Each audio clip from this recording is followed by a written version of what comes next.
Sir अभी अवाम जो है वो फाकों पे मजबूर हो गई है। इसके लिए क्या करे अवाम, किससे पूछे? इसका सिर्फ और सिर्फ बाजवा साहब से पूछना चाहिए। पाकिस्तान में हम कोरोना से भी निकल आए, सैलाब से भी निकल आए, लेकिन क्या हम डिफॉल्ट से बच सकते हैं? एक्चुअल जो अगर आप देखें ग्राउंड रियलिटी जो है वो तो यही है कि हमारे हाथ में अब कुछ भी नहीं रहा। कहना नहीं चाहिए, शर्मिंदगी वाली बात है कि हम दो नंबरियां ही कर रहे हैं और कुछ नहीं कर रहे। या फिर हम कब तक मांगते रहेंगे? जब तक हम इंसान नहीं बनेंगे जब तक हमारे अंदर कोई कोई इज्जत नाम की चीज नहीं आएगी। अस्सलाम वालेकुम, मैं हूं ज़ारा मुस्तफ़ा और आप देख रहे हैं इंसाफ डिजिटल। आज फूड इन्फ्लेशन पर बात करने के लिए हम लंदन में मुकीम पाकिस्तान के नामवर साबिर साबिर शाकिर से बात करेंगे। तो आइए गुफ्तगू का आगाज़ करते हैं। अस्सलाम वालेकुम साबिर साहब, कैसे हैं आप? जबरदस्त, अल्लाह का शुक्र है। सर ये पाकिस्तान में क्या हो रहा है? रिजीम चेंज ऑपरेशन के नतीजे में किसी कोई वजीर आजम बन गया, किसी को NRO 2 मिल गया, किसी के नैब केसेस खत्म हो गए। अवाम पूछ रही है, अवाम को क्या मिला? आवाम को पूछना चाहिए बाजवा साहब से कि वो बताएं कि आवाम को क्या मिला, क्योंकि इस रजीम चेंज में पाकिस्तान को नुकसान पहुंचा, पाकिस्तान के आवाम को नुकसान पहुंचा और अफवाज पाकिस्तान को नुकसान पहुंचा। इस तीन के अलावा बाकी सबको फायदा हुआ है। पॉलिटिकल पार्टीज आप ले लें, जो इस वक्त हुक्मरान इत्तेहाद है, उन सबको इक़्तिदार मिल गया। पाकिस्तान तहरीक इंसाफ इमरान खान साहब, उनको भी नुकसान नहीं हुआ, उनको भी मकबूलियत और शोहरत मिल गई और उनका वोट बैंक बढ़ गया, उनका पॉलिटिकल कैपिटल बढ़ गया और वो मकबूलियत और शोहरत की बुलंदियों तक पहुंच गए। और इस वक्त 75% पाकिस्तान के अवाम उनके तलबगार हैं। तो पाकिस्तान को और पाकिस्तान के अवाम को इससे कोई फायदा नहीं हुआ।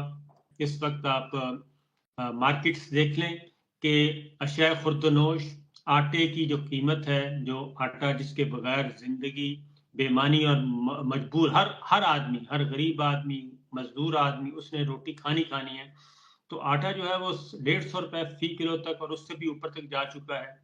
और सर फ्यूल प्राइस 20 हैं। किलो सर 20 किलो आटे के थैले की कीमत आज के रेट के मुताबिक 3300 रुपए किलो है। तैंतीस जी, सौ रुपए किलो की थैला है। तो तो अब 150 रुपए देखिए से कि भी। एक आदमी, एक मजदूर जिसकी दिहाड़ी ही 300 रुपए 400 रुपए है, वो 3300 रुपए का 20 किलो का थैला कैसे खरीद सकता है? बिल्कुल यही बात है कि हर रोज, और उसकी वजह यह है कि पाकिस्तान में इस वक्त रिट ऑफ द गवर्नमेंट खत्म हो चुकी है, रिट ऑफ स्टेट खत्म हो चुकी है।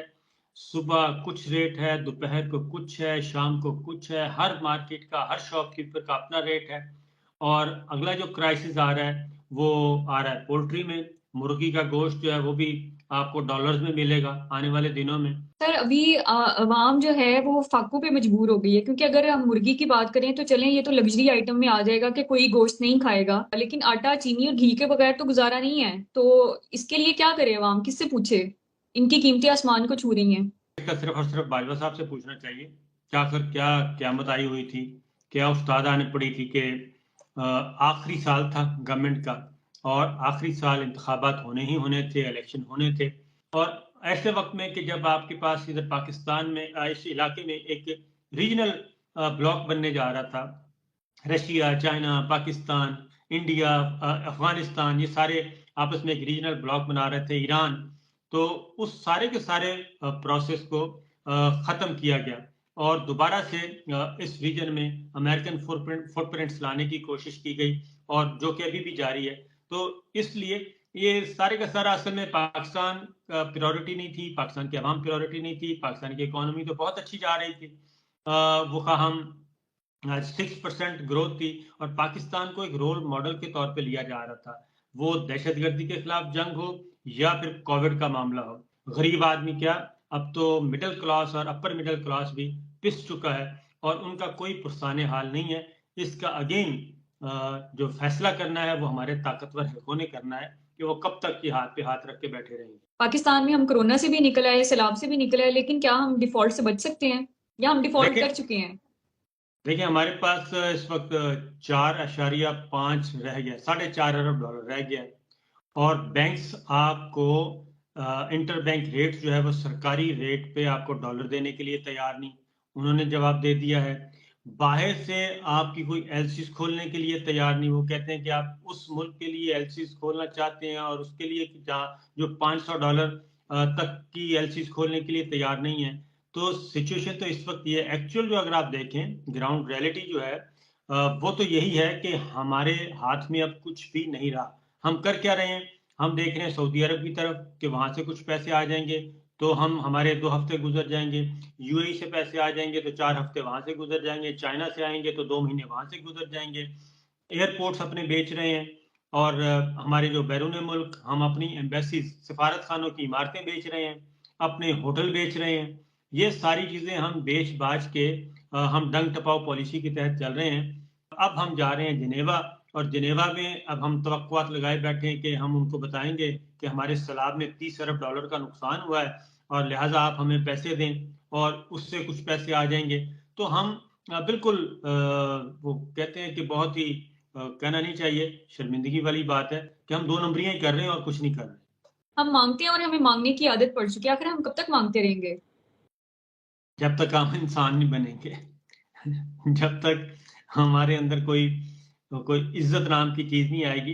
देखिए हम पाकिस्तान को चलाते हैं बिल्कुल एक बेगाने की तरह, जबकि जितनी भी इस वक्त रूलिंग क्लास आप ले लें, रूलिंग क्लास जितनी भी, खा वो सिविल है खा वो मिलिट्री साइड है, क्या वजह है कि इनकी अपनी इंडस्ट्रीज तो बड़े बेहतरीन तरीके से चल रही हैं, कोई डिफॉल्ट नहीं कर रही। खा वो शुगर इंडस्ट्री है, खा वो टेक्सटाइल इंडस्ट्री है, खा वो फ्लोर इंडस्ट्री है, खा वो हमारे एयरलाइंस हैं, प्राइवेट एयरलाइंस। एयर ब्लू माशाल्लाह बहुत फायदा दे रही है, कोई नुकसान नहीं है। लेकिन पीआईए का सत्यानाश हो गया है। हमारी प्राइवेट जो कोरियर कंपनीज हैं वो बिलियंस में चली गई हैं, लेकिन हमारा पाकिस्तान का डाकखाने का निजाम बैठ गया है। हमारा जो प्राइवेट ट्रांसपोर्ट सर्विस स्ट्रक्चर है वो बेपनाह तरक्की कर रहा है, लेकिन हमारे जो अपनी गवर्नमेंट की ट्रांसपोर्ट है वो सत्यानाश हो चुकी है। रेलवे का भट्ठा बैठ गया है। जिनके प्राइवेट अपनी इंडस्ट्रीज हैं वो कितनी क्या जो डिफॉल्ट के करीब है या कर्जे लेके चल रही हैं या लोगों की इमदाद से चल रही हैं, वो तो प्रॉफिट दे रही हैं। सर अभी पाकिस्तान में इतना बहरान आ चुका है, इसका हल सिर्फ इलेक्शन में है। लेकिन अगर चौधरी परवेज इलाही पंजाब असम्बली तहलील नहीं करते तो क्या 2023 में आप इलेक्शन देखते हैं?